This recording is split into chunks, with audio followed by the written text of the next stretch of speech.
Keywords are the algorithm searching through your content or your copy, so your write-up, and finding words that people are searching. Set it aside every week. Put it in your calendar so you don't forget. Don't push it aside.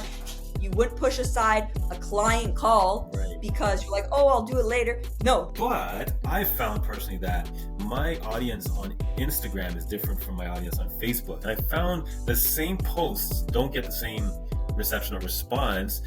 And then one thing led to another, and next thing you know, I had this little side thing going, and I was like, I could probably do this like full time. Yeah. You don't have to post 7 days a week.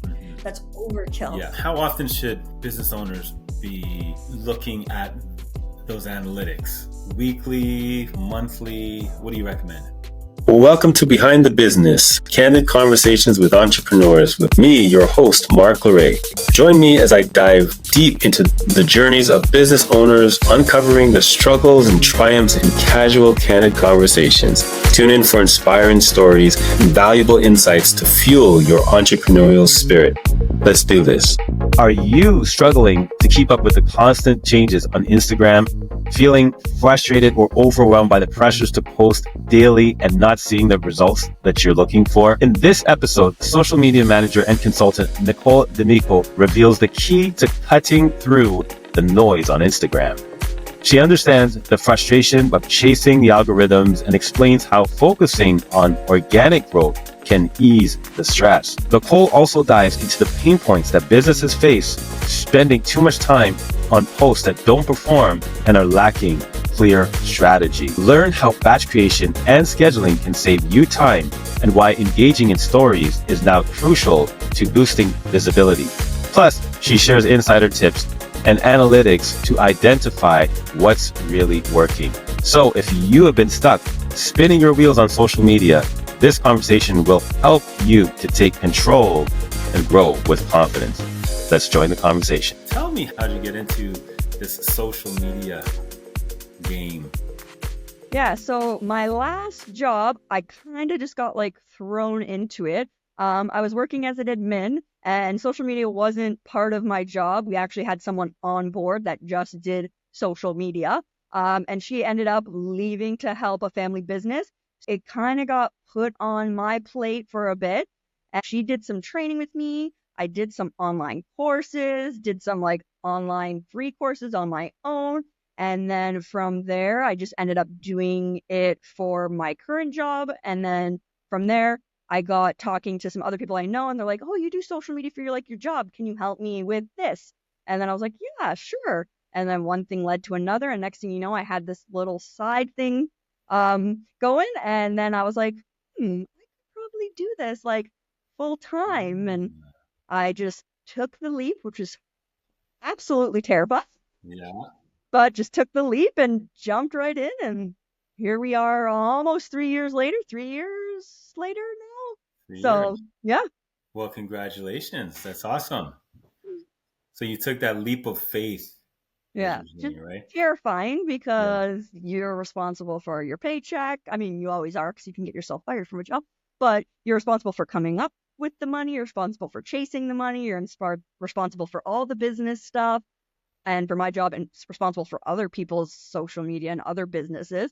So it's definitely scary, and especially even with any job right now, it's all over the place. People don't have job stability. So starting out a small business too, on top of that, can be scary, but you always regret the things you don't try, not the things you do. So I just did it. Perfect. So you started 3 years ago. So now we are in 2024, heading into 2025. You must have seen a lot of changes in social media since you started. All the time. The competition on social media is a lot more now. I'm sure obviously COVID had a lot to do with that. It really brought social media into the limelight, I guess, if you will. It's always been there, but it became a lot more popular for businesses because that was their only way of communicating when you couldn't be in person. Changes, updates, new platforms, changes to other platforms. So it's always changing constantly. Just in the past month from Instagram, there's been, I don't even know, 5 updates at least. I can't even keep track. There's talk of Instagram changing their profile grid from the square to the more of the portrait, which people are like, that's good, but it's bad because if I was making my grid all based on squares, it's cropping all my stuff now. There's been changes in their editing. You can do longer reels now. They introduced you can do 20 photos in one post on Instagram. There's a new update that's been like lingering around that I've been hearing about, that they're going to have a highlight that's like recent. So like your most recent stories will just be featured in a highlight from the past like 7 days or something like that. So there's always stuff they're like working on, which at the same time can cause glitches. So people will be like, oh, this isn't working, or like my client's account got flagged for no reason and her account's been around forever because they were playing around with the algorithm. So there's always something going on Instagram. And one's always trying to compete with the other. So TikTok, you can do photos now. They never did that before, but Instagram has photos and reels, right? So they're always like going at each other. So it's like constantly changing. Like sometimes you can't even keep up. Yeah, well, it's true. I find I can't keep up with it a lot. There are a lot of changes. I find Instagram tends to have more changes and updates than the others. Is that true? I find it more. TikTok does quite a few, but I think Instagram plays around with it, I find more, or maybe I just happen to get them more because I don't know if you know, but like when Instagram releases stuff, it's usually never all at once. I'll have one client get the update, all the other ones don't. I'll have 5 clients get the updates and the other ones don't. I'll have all of them but one get the update. So like that can be kind of frustrating too. So like they're changing stuff to say you won't just look at impressions, they're going to do it as views. So now you're not going to have impressions as a stat, you're going to have views. I have 2 clients that have it like that. My other ones still have them called impressions. So like they change stuff and it's not the same. So then when I'm doing stuff, I have to like alter what I'm looking at for each client. So they're doing views because if you look at TikTok, on the bottom of your TikTok, it shows you how many views you had. So like they're always kind of like competing with each other and changing things. Some changes stick, some don't. For example, like, I don't know if you remember, Instagram used to have a feature called guides. And you could put like little guides together and have like features. So a lot of like influencers did that. If they had like fall events going on, they'd have a guide and it featured all their fall events and stuff like that. They took that feature away. So like sometimes not everything sticks, or sometimes they test it out and then they don't really like it and it never comes to be released other than those accounts that they were testing it on. So yeah, it's constantly changing. I follow a couple different, like Social Media Today is a good one to follow. They'll email you updates. They give you updates on like YouTube, TikTok, Facebook, Instagram, all that stuff. I follow a few pages of like programs I just personally use for my business. They'll share some stuff. I follow Instagram on social media as well because they'll release stuff. Sometimes they don't release it and I'll get this info from another page because they're like testing things out and someone saw something. I'll follow a few social media influencers because again, not everything gets released at the same time. So I pull a little bit from everywhere, but you're not always going to see it all. I even have a coach. So I believe in always learning. So whatever that job is, you can always learn, whether it's someone that's been in the business longer than you or just does a little bit something different. So I focus on Facebook and Instagram. Another social media manager might do Instagram and TikTok. Another one might do LinkedIn and Facebook. It just depends. So I'm part of a coaching that she does is for a bunch of social media managers. So we all kind of learn from each other and I'll bring stuff up that my coach was like, oh, I didn't even know that. And she runs an agency out of Toronto.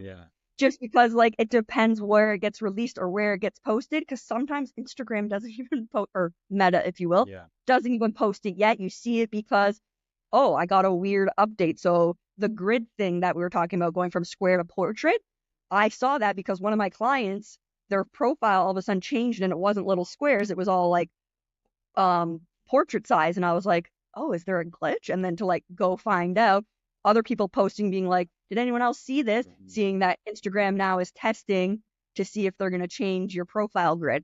I brought it to attention of like the other people I was training with. They're like, we didn't see that. So none of their accounts had it. I just happened to have one account that switched over to it. So there's always stuff to learn, whether someone's been in the industry longer than you, is your competitor, if you will. So Yeah, That's a exactly. tip to businesses. You can learn from whoever, even if it's your Well, competition. that's really important. That's one of the things that I like to share with my clients that we can all learn from each other. Like that's, Mhm. we're competing at the same time. We can learn from each other. So tell me, for listeners, that people that are listening right now and are trying to build their Instagram account, let's just say, let's specifically Instagram, and they're looking at their engagements versus their impressions or their followers. Like, what's the most important thing that business owners should be looking at in order to grow their Instagram account and convert that? Like, what brings conversion to business, their business? Yeah, for sure. So the things I like to look at, I like to look at impressions, views, depends if your Instagram updated or not. And I like to look at engagement, of course, because engagement's going to tell you if what you're posting is resonating with your followers. And that's what you're looking for, right? So whether that you want to mix it up, it can be promotional, it can be educational, and it can be like tell like the bad side of business, not necessarily bad, but like things that go wrong. Like, for example, if I have some landscaping clients, if they had like a bad day, delivery didn't show up, a machine broke, whatever, they can share some of that stuff. That's all real stuff that happens Yeah. and it makes it personal. But so yeah, so you want to look at different things. So yeah, some of your stuff is going to be promotional. I know some people say, oh, that's not a place. You're still advertising, you're still a business. It's going to be promotional. It's just how you do it.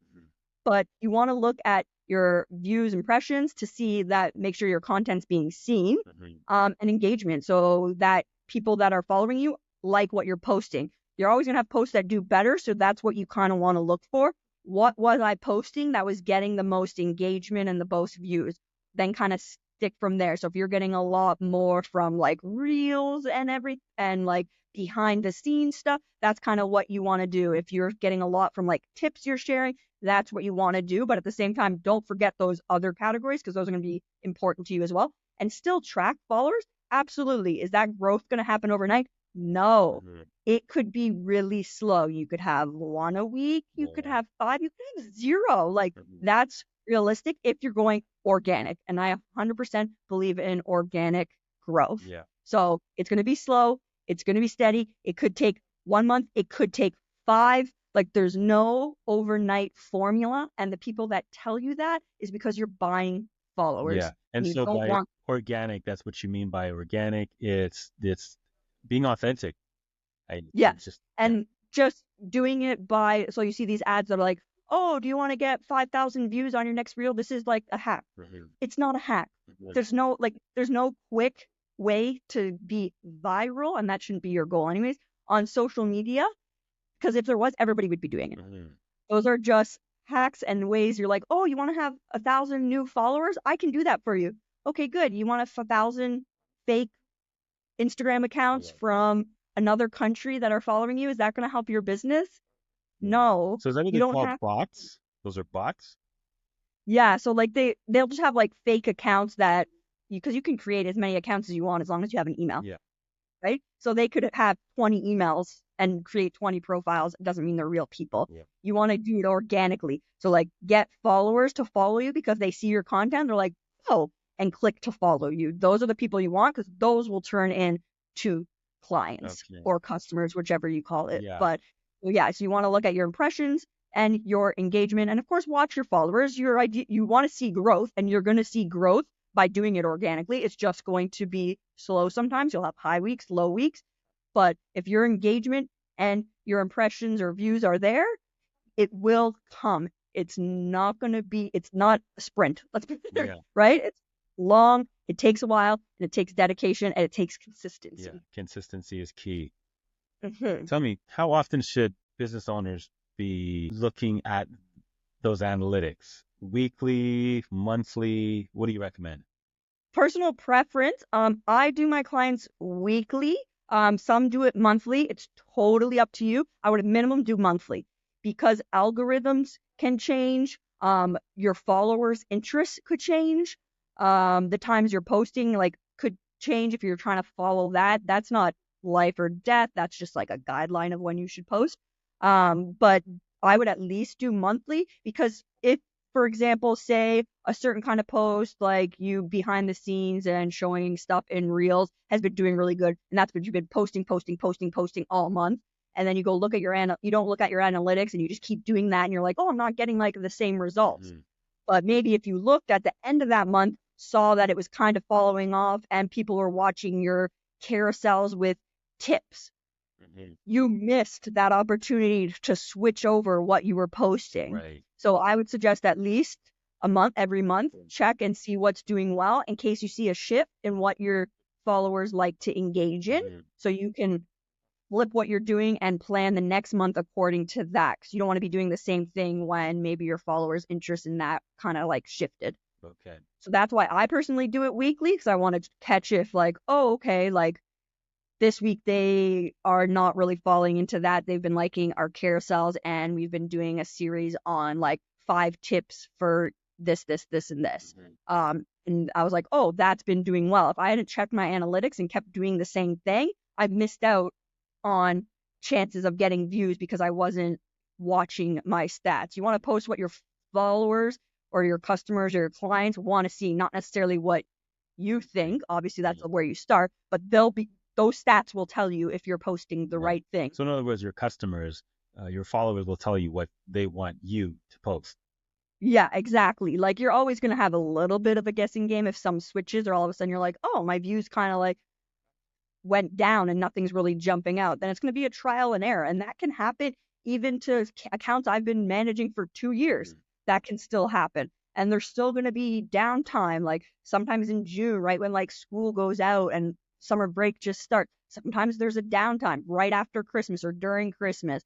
It can be a little bit of a downtime. There's going to be downtimes in any business regardless, but watching those stats to know when it happened, where it was, so you can kind of like follow what your followers, which essentially are your customers or will be your customers, want to see or liking to see from you. Right. And you mentioned planning. So there's a term that's been going around called batch creation. What's your thoughts on that?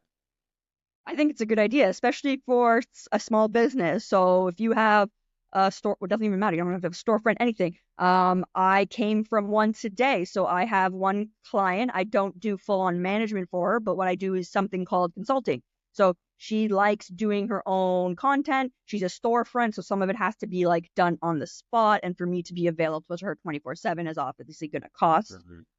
So she likes doing some of her own stuff and being involved, and she likes to learn, which is awesome. So what I provide is consulting. So once a month, I go and meet her. So like prior to the month, we're a little late this time. So we're already in September, but we planned ahead on purpose because of the holiday and vacations and stuff. So we go, I get the month calendar, we plan out her posts. So first we go through and check, okay, any holidays, any times her store's closed, any events or sales, we plug all that stuff in, and then we create content around that based on how many posts she's choosing to post a week. If you can post 4 times a week, great. If you can post 2 times a week, great. Whatever you could do consistently. If that's 2 times a week, awesome. If that's 4 times a week, great. Do you need to post 7? I would actually suggest not posting 7 days a week, because some of your stuff when you're sharing stories, especially, is showing up for 24 hours. Right. So you're posting on top of your post. Sometimes your clients or followers, whichever, haven't even seen it yet. So trying to post 7 and stretching yourself thin, don't do it. You do not have to do it. If you want to post 2 to 3 times a week, awesome, because you can do that consistently, and that's way more important than how many times you do it. Right. So it's really about the quality over the quantity. Exactly. So for her, we go, we plan, we pop in her post that she needs for the week, what they're going to be. We know there's always going to be some stuff that pops up, but that's what also stories are for. So then we plan it all out. She's got a plan for her month. Sometimes I'll either create some of the reels with her or create some of the posts with her just for some help. We figure out some like hashtags and whatnot, and now she's ready to go create her content, plan it, and she's good. Right. And then you schedule So now it. she can schedule it. Right. So in Instagram, I know Instagram's got the scheduler. You can And Facebook does as well. Yeah, So right. you don't have to pay, like I pay for a scheduler just because it gives me some extra like stats and background stuff that I need to help with my clients. But someone that's running it just for themselves, you don't have to go spend all that money. I didn't even start using a program until a year ago. I was using Meta. So scheduling it on Business Suite, because you can schedule it on Instagram and Facebook at the same time. Right. So I have a program now just because it gives me some different analytics Yeah. and some more stuff, and I pay for that. But if you're doing it on your own, just use Meta and like Meta Business Suite, or do it separately on if you're just Instagram, schedule it in Instagram Mhm. and just plan it out. Set a time every month or every 2 weeks, or whatever's easier for your time and planning, Mhm. and sit down. If it's 2 weeks, do 2 weeks at a time, then schedule and do 2 weeks at a time, or if it's a month, whatever works, and plan it out. There are your base posts, so at least you have something going out, and then you do your stories. Your stories can be more of like behind the scenes. Oh, like I'm going into this client right now, like we're about to talk about this. How's your day going? Blah, blah, blah, whatever that is. Oh, a client asked me today about this question. Do you have questions too? Pop it in the box. Right. Things like that that are like behind the scenes and interactive and showing your face. Okay. Yeah. So that would be my suggestion. And if you do 2 posts a week, I have like probably 90% of my clients on 2 posts a week, and they see growth, they see conversion, but what we post is quality Yeah. versus trying to fill in 7 days when you're like, oh, like I don't know what to post. I'll just post this. Yeah. Yeah. It's not Yeah. beneficial. And by posting, you may have said this already, but by posting, you mean like in the feed, right? Yes. Yeah. Not combination of stories and feed. You mean Yeah. So in if the feed. so for example, a lot of my clients are 2 posts a week, and then they do stories throughout. And I also do stories of that post. So if I have a post going out of like a before and after of one of their jobs or something, I'll also do it as a story as well. So they still have stories, and then they fill in their stories as they wish. If Mhm. they're at a job or sharing something funny they saw, or their family out on the weekend or whatever, and then that adds that personal in between. Right. And then of course we throw reels in there as well. But a lot of my clients are on 2. I have a few on 4 and a few on 5. Mhm. But you're better off doing 2 quality Quality. posts Yeah. rather than being like, oh, I need a 5th post. Like I'll just post this. Yeah. That's not beneficial. And you don't have to recreate the reel. Use what you know and share your knowledge, and don't overcomplicate it. Yeah. Yeah. So far I've heard you talk about consistency and quality. Yes. Yeah, we're getting it. Versus quantity. Yes. Yeah. Well, I can tell you personally right now, I do 1 to 2 a week. Yeah.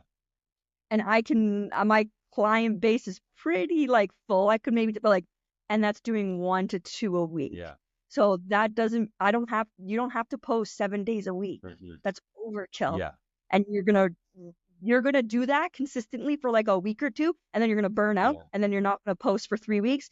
You are better off posting once a week Yeah. for that whole month, rather than trying to squeeze in 7 posts Right. a week. Yeah. That's just craziness. It's tiring. It is tiring, and it's a lot of work.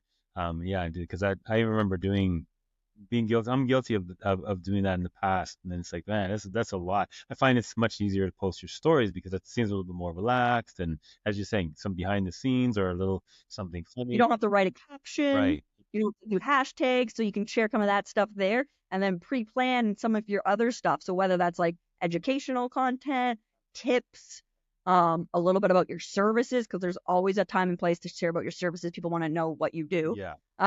So schedule some of that stuff, and then share some of the behind the scenes in the stories. Right. Talk to your followers, make it like personable, because it's still social Yeah. media, Yeah. right? So social. Yeah. But then I heard a stat that actually, I don't remember what the stat was, but that people are specifically for Instagram are looking through their feeds less. They'll look through their stories more than their feeds. Is that Yeah. true? That changed? It depends on your followers, but yeah, so like even I'm guilty of doing that sometimes. I'll like check my Yep. Instagram for like I won't scroll through my feeds. I'll see, oh, a bunch of people like do new stories, Yeah. and I'll click through those, Yeah. and then I didn't even like scroll through my feeds. So I also recommend too, when you're doing your post, share it into your story, Right. whether that's a separate graphic you're doing or just sharing it over there, however it is, Mhm. because then in case they don't scroll through their feed, Yeah. it's still coming up for them, and Right. you're still in their face, right? You don't want people to forget about you. So you don't want people to be like, oh, like, I need some help with my business. You want them to think Mark. You know what I mean? Yes. So you need to be in front of them all the time. So it's like constantly in their face. Yes, exactly. You heard that, ladies and gentlemen. You want help with your business? Call me. Okay. Good. And you mentioned something earlier about, so going back to the scheduling of your posts. Now, you were saying with Facebook and Instagram, for example, you can schedule at the same time. But I found personally that my audience on Instagram is different from my audience on Facebook. And I found the same posts don't get the same reception or response. However, I've done it where I've posted the same thing, but on Facebook, let's just say, for example, so I'll post something, let's say in the morning on Instagram, and in the evening, I would post on Facebook that same post. And I find I get a lot more engagement than if I did it in the morning. Is there some truth to that, or is that just Yeah, it could be. So your following isn't necessarily the same on Instagram as it will be on Facebook, right? yeah, Like you'll have some crossover probably for sure. yeah, But like for example, my Facebook following I think is in like the hundreds. My Instagram is in like the 500s. yeah, So like it just so maybe more of my like clientele is on Instagram. So your viewing time might be different from one to the other. yeah, Maybe your face time is in the evening. So you could use the same post, tweak it as you see fit if you need to, and post it at different times if yeah, you wanted to. Like if you find you do better at Facebook, you could use that post and put it at Facebook at 5, 6 o'clock, yeah, and Instagram maybe you do better at like 10 or 9 yeah, a.m. Put it there. yeah. So So you it can can be definitely posted, scheduled at the same time, but different. Yeah, so you can do the same, like if you're in your business suite, Yeah, you can post it to click that you want it on Facebook and Instagram or just one, and then that way you can do it at different yeah, times. So that could be beneficial too. And then you can always go in your stats on Instagram and Facebook and whatnot and see when your like peak times are. yeah, That's not to say that's the be all and end all, mhm, but it just gives you a rough idea of to when your followers are most active or most of them are online. yeah, So some people will see it shift come like time change wise. So like when it starts to get dark earlier, you might see your time shift a little bit. yeah, So you can kind of get the idea of when your peak time is.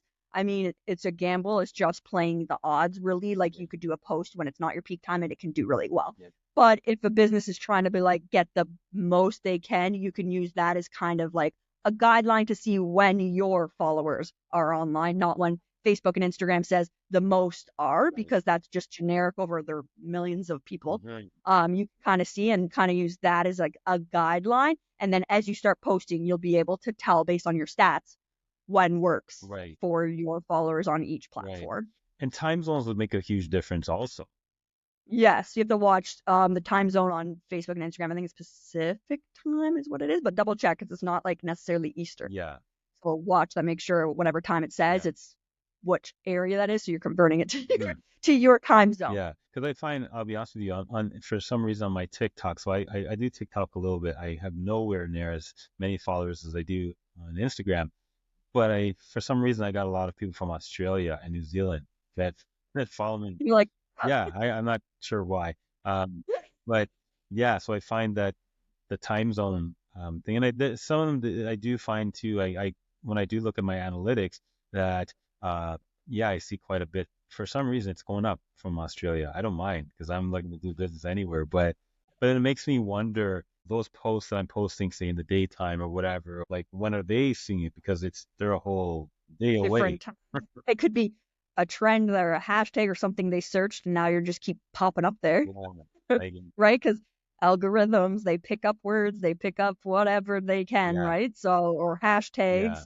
Yeah, So it's all about the algorithms. And speaking of the algorithms, so the listeners that don't know much about that, we always hear about the algorithms. Can you explain that a little bit more? What does algorithms mean?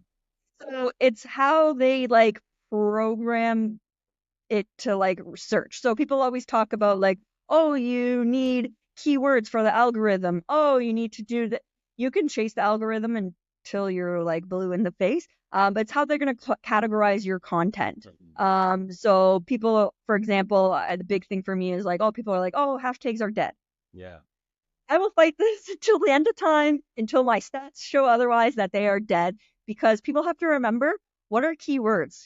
Keywords are like words. So, like if I'm doing social media, a keyword would be social media or management or whatever. Keywords are the algorithm searching through your content or your copy, so your write up, yeah, and finding words that people are searching. mhm, So, if I'm doing a hashtag social media management, it's still going to find it with keywords because it's in my hashtag. right, But at the same time, I'm also going to be categorized in the hashtag social media management category. So if someone's following that hashtag, I'm going to come up, Right. but the algorithm's also going to pull it as a keyword. Right. So all these people saying like, oh, you need keywords, hashtags are still used for keywords. So it's kind of like two birds, one stone, right? So if anyone's following that hashtag, I'm going to come up, but the algorithm's also going to pull that wording Yeah.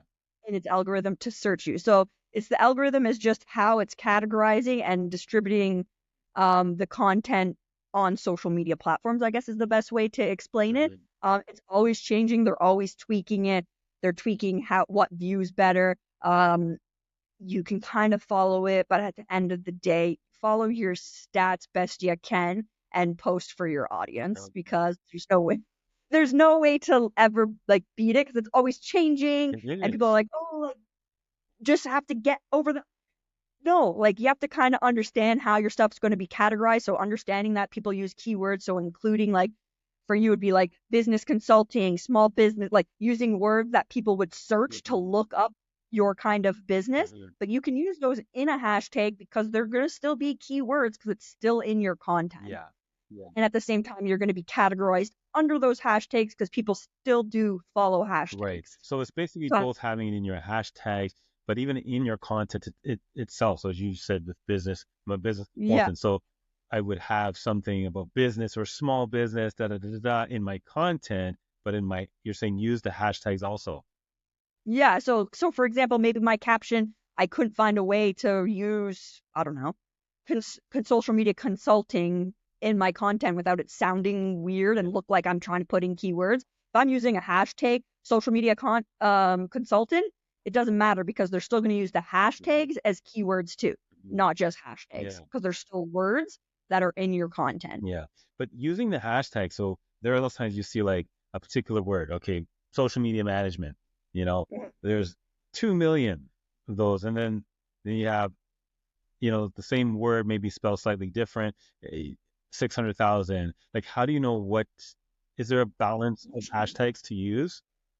Mix of both. Okay. So if you go on Instagram and do in the search and type in like hashtag social media management, you'll see like different hashtags come up and you'll see exactly what you said, how many are following. Okay, that's great to have some of the high trending ones that have millions, but where's your content going to fall on that list?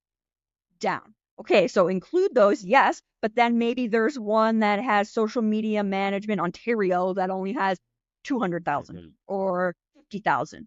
Use that small one too, because the chance of you ranking on it are going to be higher because there's less competition, right? So it's nice to have a mix of both is what I say, some low ones and some high ones, or say maybe there's social media management Toronto and that one only has like 50 or whatever it is. Look around and get some of the low ones and some of the high ones because the chances of you ranking on a high one are going to be really hard because it's going to be a lot of like the trending people and influencers and all that stuff, but some of those low ones you'll show up on, right? So I always suggest a good mix of the two because you still want some of those trending ones because if someone's typing in social media management, that's what they're going to type in. So you still have a potential of showing up, but maybe you can put in social media management Toronto or whatever that is, or Whitby, and maybe they only have 100,000 people like had posts on that hashtag. Yeah. So use a variety just to give you some mix and you can kind of see what works based on like your views too, right? So And so going back to the managing, batch creation as we were talking about earlier, right? Someone that doesn't have a social media manager like yourself, they don't have a team of people that can do their, hold the camera and record and do all that kind of stuff. How can they do batch creation? Is it like picking a particular day of the week every week or of the month every month and just setting aside that time that full day to do social? Yeah, so that would be my suggestion. So like I said, whether you want to plan the whole month or 2 weeks at a time, pick what's best for your business. If you have a lot of stuff changing, maybe every 2 weeks is good for you. So like maybe every Tuesday, every 2 weeks, you sit down and from 2 o'clock to the end of your day is when you're doing your content creation for the next 2 weeks. And then create your content, create your videos, have everything planned out, schedule it all, and then you're good for the next 2 weeks, and then do it again. Pick a day that works for you. Sometimes Monday is good for some people. Sometimes people don't like Monday because they're catching up on like emails from the weekend and so forth. So pick a day that works for you. figure out how long it's roughly going to take you. Everybody's different. There's no like right amount of time. I don't expect you to do it in an hour, and figure out what works. Set it aside every week. Put it in your calendar so you don't forget. Don't push it aside. You wouldn't push aside a client call Right. because you're like, oh, I'll do it later. No, create it. Pick a day of the week that works best for you. So whether that's a Tuesday, Monday, figure it out, and then set a time.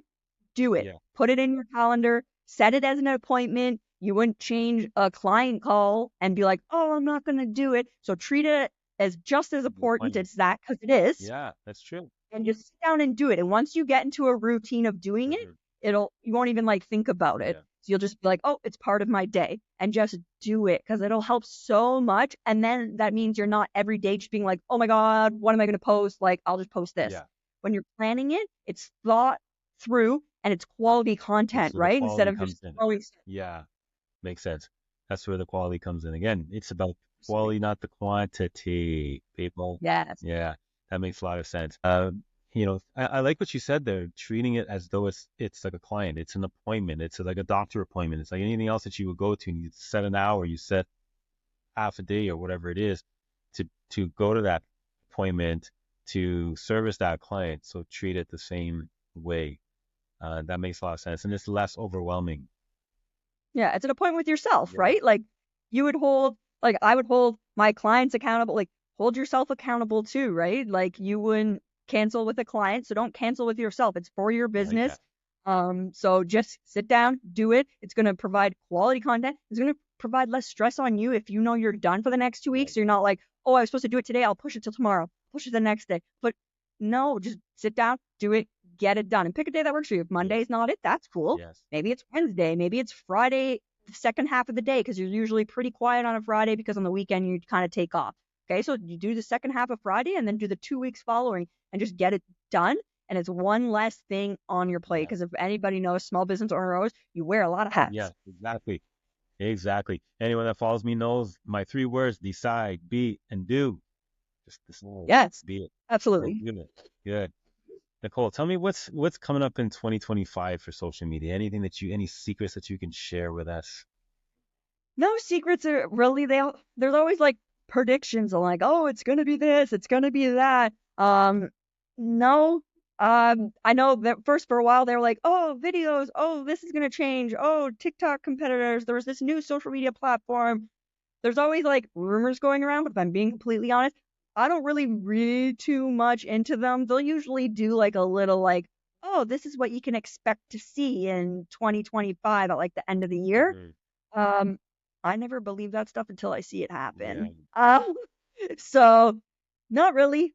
With it coming towards like for businesses anyways, we're getting into like the last quarter of the year and all that stuff. So if there's any businesses, I think the one thing you want to focus on, if there's any businesses that aren't doing social media or aren't really like being consistent with it, I think something for 2025 should be on your calendar, and your goal for is being consistent on it and see how it can change your business. Again, not overnight, but you will see like opportunity, brand recognition, figure out what your goals are from social media, and it's not to gain followers. Yeah. Don't tell me that. Nice. And what's new for your business? Anything new for my business? Yeah. Anything exciting? Anything new coming up? Too much. I've been toying around doing a newsletter, so we'll see. That's on a possibly start for like the spring, well, maybe end of winter, like beginning of next year, of doing like a newsletter with like some tips and updates, and you can kind of like sign up and get tips sent to you. So it could be for any small businesses, no fee, no nothing like that. So I post a lot of my tips and like ideas on Instagram, but like a lot of businesses, sometimes they're busy. They're not on Instagram. So if they want, they could sign up and it would be like a once a month thing. And it would kind of be like a little bit of an overview of like things that change. So like we just talked about Instagram and all this stuff. So kind of like a lot of places do that, but some small businesses provide it. Some small businesses just provide for their clients. I'd like to provide it to anyone that wants it. And it would just be like an up-to-date tips and tricks. I post ideas for different businesses, things like that. Anything I can do, I'm all about like helping your small business on social. And that doesn't mean you have to hire me to do it. If I can give you ideas and it helps your business, I'm good with that too. Like it doesn't mean you have to hire me. As a small business, there's lots of expenses when you're starting out. So social media might not be on your radar, and that's cool. But if I can at least help you get started, social media can be huge. Facebook groups, community groups. There's so many ways you can get your business out there. Yeah. So I was talking about doing it for this year, but then I just got like really busy with some other initiatives and some volunteer work and everything. So it kind of got like pushed on the side burner. So I'm really planning hopefully for like end of winter, beginning of spring to start that up, and just a way to like help small businesses grow and give them tips, post ideas, things like that. So trying to help them stay consistent and post, because I think there's a huge opportunity there for businesses that aren't using social media. Yeah, sounds good. One last question for you. Yeah. What's your definition of no excuses? No excuses. What does that mean to you, Nicole? No excuses. Is giving it your all. Giving it your all. So I think, okay, yeah, you can make excuses of why not to do anything, or I could have been scared to do a podcast, or because that's a little bit stepping out of my comfort zone. As much as people are like, oh, you do social media, aren't you on camera all the time? Yeah. Doesn't mean it's in my comfort zone. So as long as you're trying and going forward, then you made no excuses. Try something new. Push yourself. I think that's huge. Yeah, wonderful. Well, Nicole, I'd say you gave it your all. Thank you very much for your tips and everything that you shared, the valuable information that you shared on this podcast, Behind the Business, candid conversations with entrepreneurs. I'm so happy to have had you on my podcast, and I love the valuable tips that you shared. Consistency and quality is what I got from you today. So those of you listening, tell our listeners, Nicole, where can they find you? So I'm on Facebook, Instagram at D'Amico Social Media. So you can find me on there. I have tons of tips and tricks, and I provide updates. You can just follow along and it can help your business, or you can message me and ask me a question if you want. So feel free to check it out. And you can also find me on my website at d'amicosocialmedia.com as well. Wonderful. I'm going to be putting those in the show notes also so that you can have that. Nicole, thank you for your time. Well, I hope you got some value out of that. Please share your comments below. Let me know what your thoughts were. What's your takeaway? How are you going to take that information that you learned in this podcast and implement it in your business? Please like, share, but most of all, subscribe. That'll be very helpful to me to grow this podcast. Thank you for listening. I see you in the next conversation.